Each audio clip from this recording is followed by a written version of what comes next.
Billa ha kechasi kunduz bizniki dedi. Haligi gapni nima qilib, shu o'zini oqlash uchun shunaqa publichni gapirdi Sherali. Nihoyatda zulxumordi.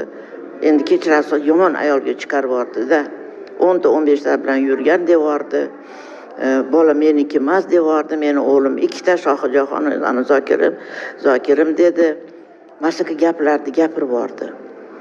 Keyin biz juda xafa bo'ldik, endi Andijon xalqi juda xafa bo'ldi. Hamma biladi-yu bu Botir bor u yerda nima bo'libdi. Keyin bularning o'rtasida konflikt boshlanib ketdi. Bular Alindan keyin endi yana o'g'li qaytib keldi Toshkentga. Bo'lmasa Andijonda yuruvdi. Kvartira snimat qilib, o'sha kichkina o'g'li Andijonda qolib ketuvdi.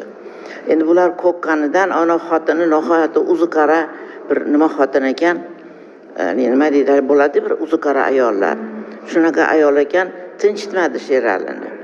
Qachon shundan tonasan, endi keyin nima qilamiz, gaplashamiz degan gaplar bilan Sheralini aniq eshitgansiz, ayolini shunaqa degan gaplarni eshitganmisiz? Ha, yo'q, o'zidan eshitmaganman, lekin odamlardan. Shunaqa gaplarni Odam o'zlari bizga ko'p kelardi-da Sherali nima bo'lyapti desam, opa, kobra degan.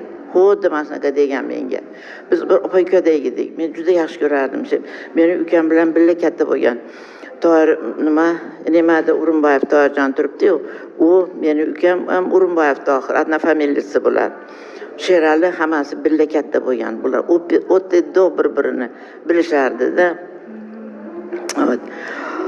Keyin shunaqa gap chiqib ketdi, bularning o'rtasida har xil nimalar bo'ldi, gaplar ko'payib ketdi. Telefonlar, Facebook umuman bo'shamay qoldi Botir Qodirovdan. Men o'ylay dedim, endi oralashay deb men avtoritetimga to'g'ri kelmaydi endi. Men 84 ga kirdim qizim. Respublika 50 yil ishlaganman. Xalq deputati bo'lganman bir necha marta.